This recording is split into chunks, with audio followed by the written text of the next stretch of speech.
오늘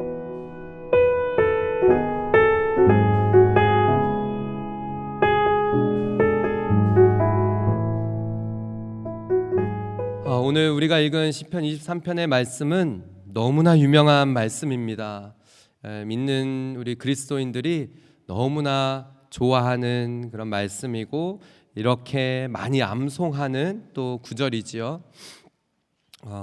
이 시편 23편은요 다윗의 어떻게 보면은 전생애를 대표해 줄 수 있는 그런 시라고 볼 수 있습니다. 우리 성경을 보시면은 시편 23편 맨 위에 표제어에 다윗의 시라고 적혀 있지요. 그러나 이제 이 다윗의 시가 언제 적혀져 있는 이 시편 23편이 언제 적혀졌는지는 잘 모릅니다. 아마 다윗이 소년 목동이었을 때 쓰지 않았을까라고도 보고요. 또 다윗이 왕의 자리에 있었을 때 목동 때였을 때를 기억하면서 쓴 시가 아닐까 이렇게도 보고 있죠. 저는 오늘 이 시편 23편의 말씀이요 우리 교회에 있어서 또 예배 이후에 우리가 성경 암송을 하는데 아주 큰 의미를 좀 두려고 합니다. 여러분, 말씀을 읽고 또 듣고 그리고 묵상하고 암송하는 것이요 우리 믿는 자에게 있어서 얼마나 큰 복이 되어지고 또 이것이 얼마나 우리 신앙생활에 있어서 큰 힘이 되는지 모릅니다. 말씀을 늘 읊조리는 입에서 매일같이 시편 23편을 한 몇 달 동안을 우리 가정에서는 계속 차를 타고서도 이야기하고 이런 시간들이 있었어요. 그러면서 하나님께서 주신 마음이 우리 오버플로잉 처치가 정말 살아계신 하나님의 말씀을 붙드는 교회, 말씀이 흘러넘치는 그런 교회. 그래서 이 시편 23편을 시작으로 해서요 저희 교회는 좀 선포하려고 그래요. 말씀을 늘 읊조리고 말씀을 늘 기억하고 암송하는 교회가 되려고 합니다.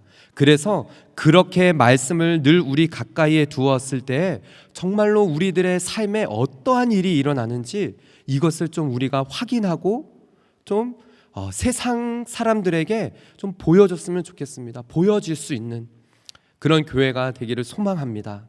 그래서요 오늘 이 본문의 말씀도 시편 23편으로 좀 우리가 암송하기 전에 과연 이 시편 23편의 의미는 무엇이고 뜻은 무엇인지 함께 살펴보면서 은혜를 나누고자 합니다. 여러분, 시편 23편의 1절의 말씀을 보면은요 어디에 집중이 되어지죠? 앞절보다도 이 앞부분보다도 뒷부분에 부족함이 없으리로다에 많이 집중이 되어질 거예요. 여러분 어떻습니까? 부족함이 없는 삶을 살고 계신가요? 목사님, 제 삶에는 부족한 게 너무 많습니다. 이것도 부족하고 저것도 부족하고 이 힘든 세상 가운데 시간이 갈수록 뉴질랜드 삶은 더 어렵고 힘들고 가정을 보면은 가정 생활도 어렵고 또 이 세상 막 보면은 너무 피폐해지고 들려지는 소식 소문들 들어보면은 막 두렵고 이런 세상 가운데 부족한 것이 너무 많습니다. 이런 이야기를 많이 들었을 거예요. 근데 여러분 이 다윗의 시를 보면은요 좀 특별한 부분이 있습니다. 다윗은요 이 부족함이 없으리로다라고 했는데 이 시에 보면은 시의 특징이기도 한데요 목적어가 없어요. 과연 다윗은 무엇이 부족함이 없다라고 고백하는 것일까요? 재정이요? 어떤 관계에서 또 어떤 위치, 사회적인 위치, 우리가 다윗의 그 삶을 돌아보면은 우리가 좀 생각해 볼 수 있겠죠. 소년 다윗이었을 때, 목동이었을 때요. 아버지께로부터 인정을 받지 못했습니다. 많은 형들 틈에 살면서 제일 막내였던 다윗은 혼자서 양떼를 지키고 양떼를 돌보는 일을 했어요. 사무엘이 이 다윗의 아버지 이새의 집을 찾아와서 기름을 붓는, 다음의 왕의 기름을 부을 때에 그때 형들은 다 집에 있었지만은 다윗은 어디 있었어요? 양 지키고 있었어요. 그러니까 아버지께로부터 인정을 받지 못한 그런 아들이었죠. 그런 사랑이 궁핍하고 모자르고, 그런 가운데서도 아마 소년 다윗이 이 시를 썼으면은 그런 가운데서도 나는 부족함이 없습니다 라는 그렇게 고백이 되어졌을 거예요.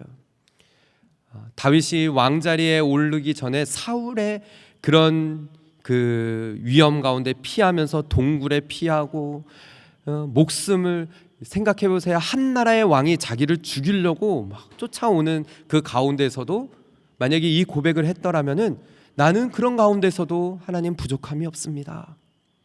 왕자리에 올라서서도요, 전쟁을 수없이 하며, 특별히 자기가 너무나 사랑하는 아들 압살롬이 자신을 반역하고 자기를 죽이려고 쫓아오는 그 가운데서도 하나님, 나는 부족함이 없습니다. 그러니까 다윗의 인생을 쭉 돌아보면은요, 이런 가운데 부족함이 없다라는 고백을 하지 않았을까요? 여러분, 그렇다면요, 우리의 삶을 적용해 본다라고 하면은요, 우리도 마찬가지입니다. 이 시를 우리가 읽으면서 과연 나는 어디에 이 부분을 로 고백할 수 있을까? 전부 고백할 수 있겠죠.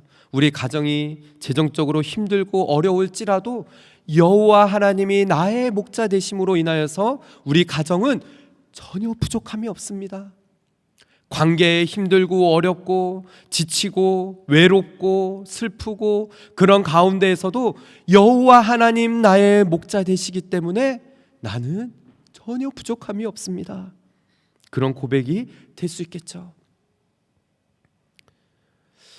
그래서 이 시편 23편 1절의 말씀은요, 정말 그 누구에게도 에게나 적용이 되어지고, 어느 누구에게나 믿는 사람들, 그리스도인들이 이 1절을 대할 때면요, 마음 속에 이것은 나의 고백처럼 느껴지는 것이죠. 또한 앞부분에 집중을 한다라고 한다면요, 여호와는 나의 목자시니 라는 고백이에요. 여러분, 이 고백은요, 어쩌면은 이 다윗이 처음 나의 목자라는 고백은요, 구약에 처음 이런 고백을 한 인물이라고 볼 수 있습니다. 이 전에는요, 이런 고백을 한 사람이 거의 안 나타나 있어요. 구약 성경에. 물론 이 이후에는 나의 방패이시며 나의 뭐 구원자이시며 이런 이제 나의 이런 이제 고백이 되어지는데요. 그 동안의 구약의 말씀을 보면은 조상들의 하나님이라고 고백을 합니다. 대표적으로 출애굽기 4장 5절의 말씀을 보면은요, 모세도 그렇고 이제 그 이스라엘 백성들은 자신들의 조상의 하나님으로 여겨졌어요. 그래서 이는 그들에게 그들의 조상의 하나님, 곧 뭐라고요?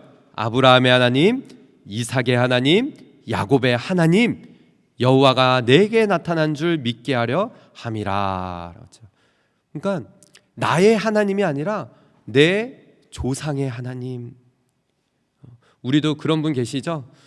내 부모님의 하나님, 부모의 어떤 신앙을 물려, 아니면은 여러분 정말 이거 위험한 신앙인데요, 우리 담임 목사님의 하나님, 이렇게 되면요 정말 위험합니다. 담임 목사님의 신앙이 마치 내가 출석하는 교회의 성도들은 내 신앙으로 여겨지는 분들 계세요. 정말 위험한 신앙인 것이에요. 나의 하나님, 나의 목자, 이런 고백이 우리 가운데 있어야 한다는 것이죠. 제가 예전에 사역했던 교회에서요, 이제 아이들 사역을 제가 좀 많이 오래 했어요. 이제 5세 미만의 유치부, 그러니까 이제 어떤 교회에 유치부 부서가 없는데 5세 미만의 유치부 부서를 이렇게 만들어서 이제 사역을 하다 보니까요, 사역이 너무 이제 북쪽에서 사역이 점점 커져서 5세 미만의 아이들만 한 50명이 됐어요. 그런데 이제 하다 보니까는 초등부 부서도 맡게 된 거예요. 이제 주일에 두 부서, 초등부 아이들도 한 50명. 그때 이제 제가 사역할 때 좀 이렇게 제 나름대로 이렇게 결단한 게, 아이들이 저에게 이렇게 딱 만나면은 제가 이렇게 딱 앉아서 이제 눈높이를 맞추고 팔을 딱 벌리면은 아이들이 막 뛰어와가지고 제가 딱 잡아가지고 높이 던졌다가 받아주고, 큰 애들, 초등부 애들은 좀 쉽지 않거든요. 근데 어느 정도 되는 애들은, 그게 이제 전도사 시절이었으니까는 전도사님의 어떤 이제 좀 그 트레이드 마크였어요. 그래서 애들이 막 저를 보면은 막 달려 들어가지고 막 서로 막 달려들려고 하는. 근데 제가 그때 이제 전도사 시기를 마치고 이제 한국에서 목사 안수를 받고 이렇게 한 몇 주 만에 왔어요. 근데 아이들이 저를 오래간만에 보니까는 막 달려드는 거예요. 막 어린 애들 할 거 없이 막 달라붙어가지고 막 그러는데, 이 5세 미만의 애들이요, 막 내 전도사님이야, 아니야, 내 전도사님이야, 막 이러는 거예요. 그런데 초등부 애들은 이제 조금 커가지고 제가 이제 왜 한국을 갔다 온지를 알고 있었죠. 이제 애들이 그러는 거예요. 이제 목사님이야, 막 그러는 거예요. 좀 이제 알았다고. 그러면서 막 애들이 서로 이제 내 목사님, 막 내 목사님 막 그러는데, 여러분 제 기분이 어땠을까요? 막 찢어질 듯이 좋더라고요. 막 그 어린 아이들이 막 내 전도사님이야, 내 목사님이야 막 그러는데, 마음이 막 이렇게 막 풍요롭고 막 이런 느낌이 어떻게 표현이 안 되더라고요. 근데 여러분, 다윗이 지금 하나님 앞에 뭐라고 고백하죠? 여호와는 나의 목자이시니라고. 나의. 하나님 마음은 어떠셨을까요? 다윗이 내 마음에 합한 사람이다라고 그렇게 다윗을 불러주셨잖아요. 다윗이 하나님을 그렇게 사랑했어요. 나의 하나님, 나의 목자. 특별히 여기서 목자라는 개념은요, 그 당시에 왕과 같은 그런 고백이에요. 마치 양이 목자만을 바라보고 목자만을 따라가는 그런 양의 표현으로, 여호와는 나의 목자가 되십니다라는 것은 내 전부가 되십니다라는 뜻인 것이죠. 다윗이 어떻게 이런 고백을 할 수 있었을까요?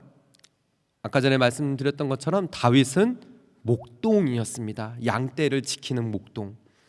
여러분, 다윗이 골리앗 앞에 섰을 때 사울 앞에서 이런 이야기를 해요. 사무엘상 17장의 말씀에 보면은요,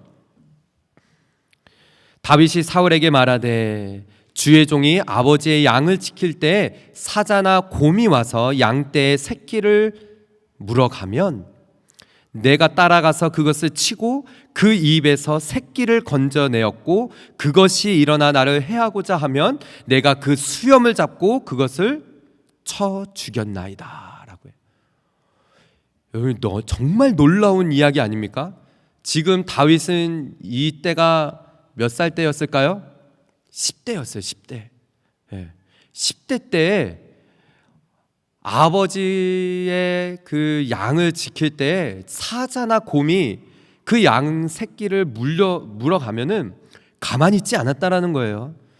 물론 진짜 이 말이 사실인지 아닌지는 모르겠지만은 사자와 곰도 무서워하지 않고 달려가서 그 사자와 곰을 치고, 특별히 사자의 막 수염을 잡아가지고, 상상이 되시나요? 그것을 쳐 죽였다라는 거예요. 제가 시편 23편 말씀을 제가 개척하고 2달, 3달 됐을 때 이 시편 23편을 설교를 했거든요.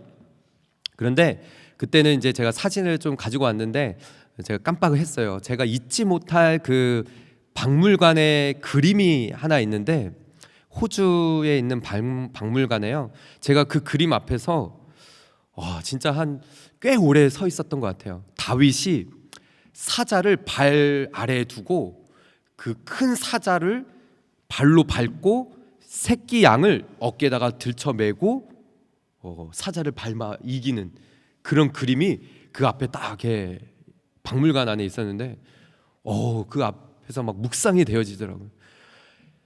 정말 놀라운 일인 거죠. 그 10대인 소년 다윗이 사자와 곰도 두려워하지 않고 새끼 양을 물어가면은 그 양을 구해내 가지고 왔다라는 것이죠. 어떻게 가능할까요?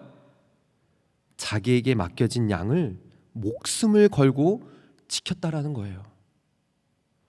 지금 여호와는 나의 목자시니라는 이 고백은 하나님께서 다윗 자신을 어떻게 지켜주신다는 거죠? 내가 그 양을 목숨을 걸고 지켰던 것처럼 하나님께서는 나를 그렇게 지켜주시고 나를 그렇게 사랑하시는 분이시라는 거예요. 제가 23편의 말씀을 묵상할 때마다 그런 감격이 되어져요. 다윗이 양을 지킬 때 어떤 마음이었을까? 저 역시 이제 목사가 되고 또 교회에 담임이 되면서 나는 정말 하나님께서 나에게 맡겨주신 양떼를 그렇게 목숨 걸고 지키고 정말로 하나님의 말씀을 먹이고 가르치고 거기에 내 전 삶을 드리고 생명까지도 바칠 수 있을까? 그런 생각이 들면서 정말 그런 마음으로 목회할 수 있도록 하나님 앞에 기도해요. 안 믿으시는 눈빛이네요. 설마 막 이런 자녀를 키울 때도 그런 마음이지 않습니까? 우리 부모들의 마음이요. 제가 이제 자주 설교 때 이야기하지만은 저희 새 아들을 이렇게 키우면서 요즘 들어서 이 도시락 싸는 것이 제일 좀 문제더라고요. 여러 번 설교 때 이야기하잖아요. 이게 만만치가 않은 거예요, 그죠? 제가 이제 올해 들어서 거의 한 6개월을 넘어서 도시락을 싸는데 제가 처음에는 좀 힘들었어요. 그런데 가면 갈수록 제게 어떤 마음이 드냐면요, 사랑하는 마음으로 도시락 싸주자. 진짜 우리 아이들이 아빠가 나를 사랑하는구나라는 마음이 들 정도로 최선을 다해서 이 음식에 제가 막 별의별 시도를 다 해보거든요. 막 엄청 많이 싸줘요. 막 그 도시락에 꽉 채워줘요. 먹고 남기는 한이 있더라도 꽉 차서 싸줍니다. 남자들이니까 또 얼마나 먹어요, 그죠? 별의별 걸 다 시도해요. 여러분, 마늘빵에다가요 10스펜을 넣어서 싸줍니다. 하나하나를 막 칼질을 해가지고요. 아이들이 내 마음을 알까 하면서 내 마음을 알아줬으면 저는 우리 성도들한테도요, 제가 정말 하나님의 말씀을 가르치고 또 먹이고 하는 그런 부분에 목양을 할 때, 목양이라고 하잖아요.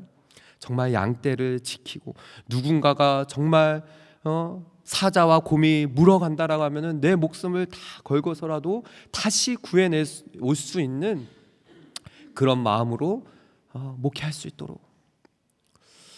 시편 23편의 1절이 그런 부분인 것입니다. 여호와는 나의 목자시니 내게 전혀 부족함이 없다라는 것이죠.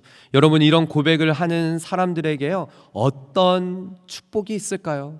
어떤 삶이 펼쳐질까요? 그것이 2절부터가 시작이 되어집니다. 2절의 말씀을 보십시오. 그가 나를 푸른 풀밭에 누이시며 쉴만한 물가로 인도하시는도다라고 해요.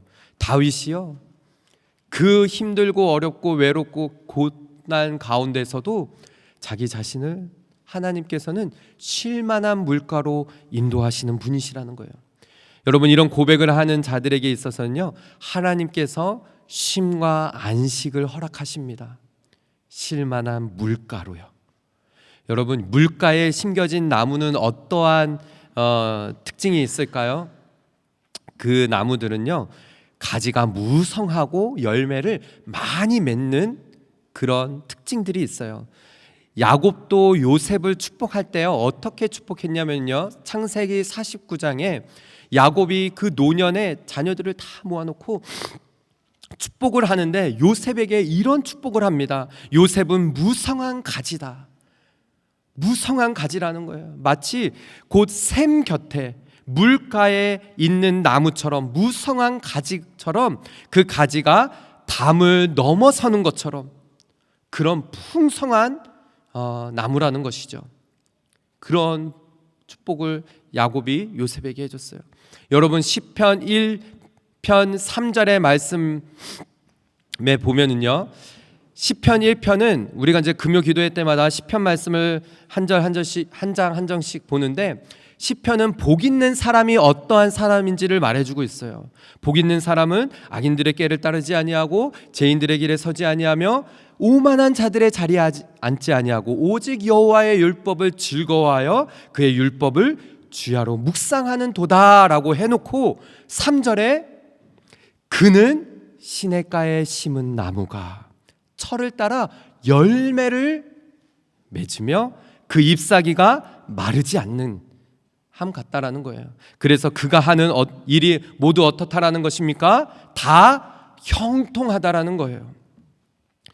여러분, 여호와는 나의 목자 되시오니 내게는 부족함이 전혀 없습니다라는 고백을 하는 사람들에게 이런 쉴만한 물가로 인도해 주시는 것뿐만이 아니라 무성한 가지 쉴만한 그 물가에서 풍요로운 그가 하는 모든 일이 다 형통하는 일들이 일어난다라는 것이죠. 여러분, 요즘 시대에 이 쉼은요 정말 중요합니다. 잠 잘 주무시나요? 예. 잠을 잘 못 자는 게 요즘에 정말 큰 병이더라고요. 그죠? 잠을 못 이루는 거, 불안하고 막 걱정과 근심 때문에 잠을 못 이루는 병이 요즘 아주 심각하잖아요. 근데 하나님께서 이 쉼을 허락하신다는 거예요. 저 역시 이 일을 너무 많이 이렇게 하다 보니까는 쉼이 참 중요해요. 그래서 되도록이면은 침대에 누울 때 절대 핸드폰을 보지 않습니다. 침대에 들어가기 전에는 무조건 핸드폰을 끄고 바로 침대로 들어가요. 왜냐하면 자는 시간이 많지 않거든요. 어쩔 때는 뭐 4시간, 5시간 이렇게 자기 때문에. 근데 바로 그냥 침대에 누우면은 그냥 바로 자요. 예, 바로 그냥 저희 아내가 잘 알 거예요. 여보 뭐 이렇게 얘기하면은 그냥 침대에서 뭐 대화가 없어요. 그냥 그 눕자마자 잡니다. 예, 그 저에게 하나님께서 주시는 축복인 것 같아요. 그리고 일어날 때는요 바로 일어나요. 뭐 뒤척거리는 게 없어요. 그냥 바로 벌떡 일어납니다. 하나님께서 주시는 복인 것 같아요. 짧은 시간 자더라도 아주 깊게 충분한 쉼을 허락해 주시는, 여러분, 이런 쉼이 하나님께로부터 온다라는 거예요. 여러분, 시편 말씀을 쭉 읽어보면요 1편에서 복 있는 사람이 어떠한 사람인가를 말해주면서 이 3절에 쉴만한 물가로 인도해 주시며, 2편의 말씀을 보세요. 2편의 말씀을 보면은 여호와께 피하는 자가 복이 있다라고 얘기해요. 여호와께 피하는 자. 3편의 말씀을 보면은요 내가 눕고 평안히 자리니 이것이 여호와께로부터 온다라고 3편에 고백합니다. 4편 8절의 말씀에 보면은요 이 모든 것 내가 평안히 눕고 자기도 하리니 나를 안전하게 살게 하시는 이가 여호와 하나님이시라고 고백을 해요. 이런 세상 가운데 진정한 쉼, 진정한 안식은 여호와는 나의 목자 되신다라는 그 고백에서부터 온다라는 것이죠. 사랑하는 우리 성도 여러분, 저와 여러분이 진정한 쉼을 누릴 수 있는 그런 성도들 되시기를 바랍니다. 그래서요 여러분, 저는요 예배가 여러분에게 일이 되지 않기를 바랍니다. 예배에 나와서 교회에 나와서 섬기고 봉사하는 일이요 일이 될 수 있거든요. 근데 저도 제가 말씀을 준비하고 말씀을 선포하고 새벽 예배, 수요 예배, 금요 기도회, 주일 예배, 이게 일로 만약에 다가온다면요 아마 정말 금방 번아웃이 될 거예요. 그러나 정말 여러분, 저와 여러분에게 이러한 축복이 있기를 바랍니다. 예배하는 자가 우리의 영적인 힘이 되어지는 거예요. 오히려 예배의 자리에 나왔다가요 힘을 얻고 돌아가는 것이죠. 영적인 충만함을 얻고 오히려 한 주간을 살아낼 수 있는 힘을 얻는 것이지 있는 그런 예배가 되기를 소망해요. 말씀을 읽을 때 말씀이 일이 되지 않고 말씀 읽고 듣고 하는 일이 오히려 영적으로 다시 살아나는 역사.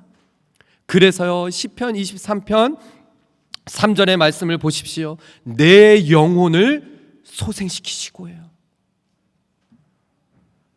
그냥 육적인 신뿐만이 아닙니다. 내 영혼을 소생시키시는 역사가 일어난다는 거예요. 영혼이 살아나는 일이 일어난다는 것이죠. 여러분, 이런 경험을 하셨습니까? 삶이 좀 피곤해요. 제 삶이. 여러분들이 만약에 제 삶을 들여다보면요, 왜 저렇게 피곤하게 살까 그럴 수 있어요. 그런데요, 주일 예배 마치고 가면요 힘을 얻게 돼요. 저요 같이 막 예배하고요, 말씀 전하고 막 이러면요 지칠 만도 한데요, 또 다시 이제 주일 지나고 월요일 날 일터에 나갈 때 막 힘이 생겨요. 영혼을 소생시키시고 자기 이름을 위하여 의의 길로 인도하신다라고 해요. 내 영혼이 살아나는 것 같지만은 나중에 알고 보면은 하나님께서 하나님의 이름을 위하여 나를 의의 길로 인도해 주신다라는 것을 알게 되어집니다. 그래서요, 이게 영혼이 그냥 살아나는 것뿐만 아니라 내 기쁨이 차고 넘친다라는 것이에요. 여러분, 제가 몇 번 말씀드렸지만은 왜 우리 교회가 시편 23편 말씀 암송하는 것을 했을까요? 이거 저희 교회의 진짜 축복인 것입니다. 저희 교회 성도도 아닌데 한 권사님이 저를 이렇게 만나고 나서 시편 23편의 이야기를 하시는 거예요. 23편 말씀을 암송 막 이렇게 하는 게 정말 너무 좋다라고 하시면서 본인 가족들에게 우리 시편 23편을 말씀을 암송하면은 상을 주겠다 막 이렇게 이야기를 했다는 거예요. 그러면서 이제 그런 마음들을 나눠 주시면서 예, 권사님, 저희 가족이 시편 23편 말씀을 암송했어요 막 이러면서 그런 이제 이야기를 나눴어요. 그러면서 권사님께 저희 교회가 이번 달 말에 시편 23편 말씀 암송을 합니다. 그랬더니 그래요 목사님? 그러면 제가요 상품을 걸게요. 제가 상품을 사겠습니다. 그러면서 권사님이 집에서 준비하신 상품을 또 준비해 갖고 오고 이번 주에 같이 만나서 상품을 권사님의 사비를 들여서 상품을 사셨어요. 여러분도 아시겠지만 지난번에 우리 한 목사님 저희 교회에 오셔가지고 사형리 교육을 하시면서 이거 다 암송하고 하면은 목사님의 사비를 걸어서 상금을 주시겠다라고 그렇게 이야기하고 가셨어요. 저희 교회에 무슨 상관이 있길래. 제가 이번 한 주를 돌아보면서 왜 이렇게 연세가 있으신 믿음의 선배들이 왜 자기 사비를 다 들으시면서까지도 왜 우리들에게 말씀을 암송하게 하고 왜 복음을 전하게 하고 왜 그러실까? 제가 한 주간 깊이 돌아보면서 그 마음이 느껴지는 거예요. 살아보니까, 죽음을 앞에 두고 보니까는 정말 중요한 게 뭔지 알겠다. 하나님 앞에 서는 날을 이제 며칠 앞에 두고 나니까는 정말 이 신앙생활에 있어서 뭐가 중요한지 이제 알겠다라는 거예요. 이 시편 23편의 말씀 속에 하나님의 뜻이 담겨져 있고, 그러면서 이번 주에도 만나서 그런 이야기를 하시는 거예요. 목사님 교회가 시편 23편을 암송한다고 하니까는요 제가 너무 좋아요. 대리 만족을 얻는 것 같아요. 제가 너무 기뻐요. 권사님이 그런 마음을 나눠주시는 거예요. 제가 그 마음이 느껴지는 거예요.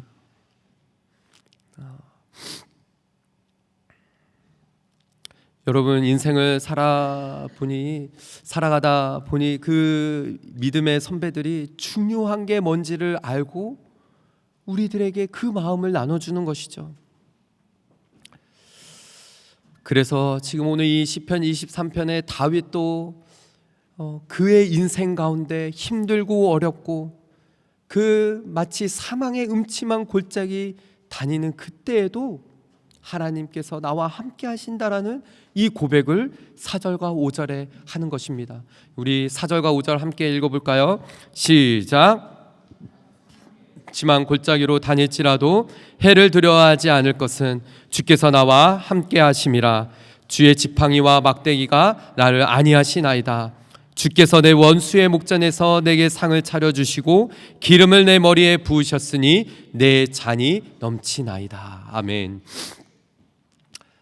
다윗은 그의 생애에 있어서 너무 외롭고 고달프고 원수 앞에 자기를 죽이지 못해서 안달이 나어 있는 그런 많은 사람들 앞에, 심지어는 자기 아들까지도 그런 삶 가운데서도 사망의 그 음침한 골짜기 다닐지라도 해를 두려워하지 않을 것, 그것은 주님께서 나와 함께 하시기 때문에 나는 두렵지 않습니다 라는 것이, 여기 주께서 주의 지팡이와 막대기가 나를 안위하시나이다, 이 고백은요 어쩌면 이스라엘 민족의 전체의 고백일 수 있어요. 이스라엘 백성들이 어떠한 삶을 살았습니까? 40년의 광야 생활에서 구름 기둥과 불 기둥으로 그들을 돌보시고 40년 동안 아무 일을 하지 않아도 만나와 메추라기로 그들을 먹이시고 채우시고 돌봐주신 그 은혜. 그래서 다윗은 원수의 그 목전 앞에서도 상을 차려주시는, 여기에 이 상이 여러분 이 프라이즈가 아니라 뭐라고요? 테이블이에요, 테이블. 그래서 영어로 보면은 you prepare the table. 하나님께서 밥상을 차려주신 거예요. 여러분 원수와 같이 마주 보면서 밥 먹는 게 쉽다라고 했어요, 어렵다라고 했어요? 예, 어렵죠.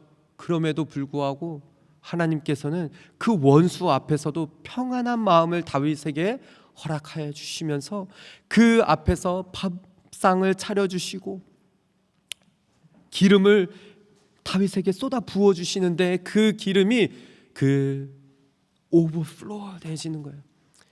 저희 교회 이름이 뭐예요? 오버플로이.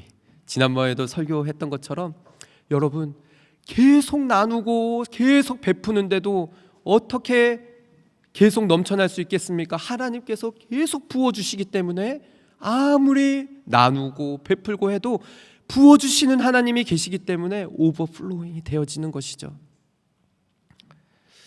사랑하는 우리 성도 여러분, 저는 저희 교회가요 이러한 축복들을 받아 누리기를 바랍니다.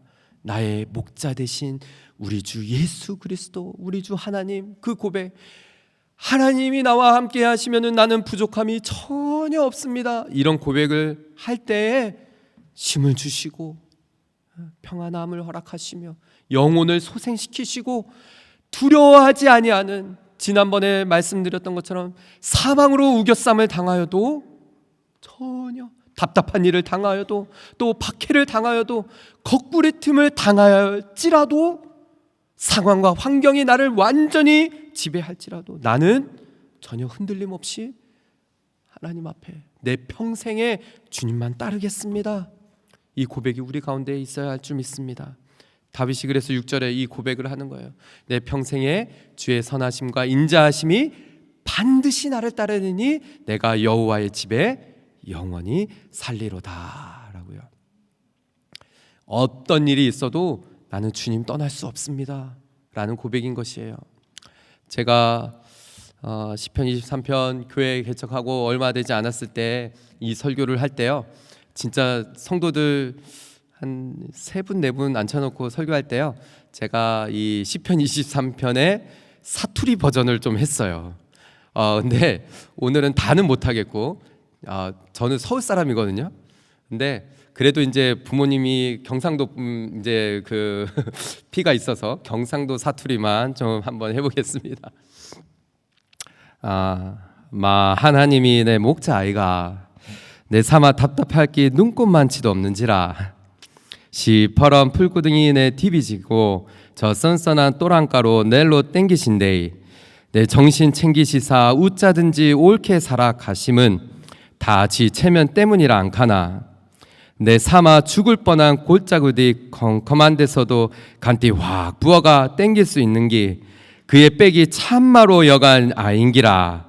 지에 몽둥이하고 짝대기가 넬로 지켜주신다 하고 저 양반이 내 라이벌 셀이 죽일 놈 문둥이 자식 앞에서 내로 팔팔기 살려주지 않는 거 내 인생 몸소리 나게 고렇다 해도 저 양반이 맨날 지켜줄기나 가이 행님요 내 삼아 웃자든지 그 옆에 딱 붙어다가 때려 죽어도 안 떠날 깁니다. 예. 어떻게 한매 집사님 많이 들었나요? 오리지널.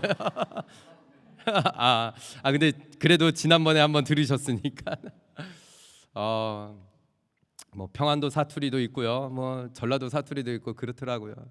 근데 저는 이 마지막 구절이 참 은혜가 돼요. 웃자든지 그 옆에 딱 붙어가 때려 죽어도 안 떠날 깁니다. 예. 여러분, 우리가 살아가는 데 있어서 참 우리가 주님께 딱 달라붙어 있지 못하게 하는 것들이 너무나 많습니다. 그러나 오늘 이 다윗의 고백처럼요, 여호와는 나의 목자시니 나는 부족함 없습니다. 나는 절대로 주님 놓지 않겠습니다. 주님께 딱 달라붙어서 나는 주님만 있으면은 충분합니다. 나는 여호와의 집에 영원히 살 것입니다. 이 고백으로 주님 늘 바라보며 살아가는 저와 여러분, 우리 모든 오버플로잉 처치 성도들 다 되시기를 주님의 이름으로 축복합니다.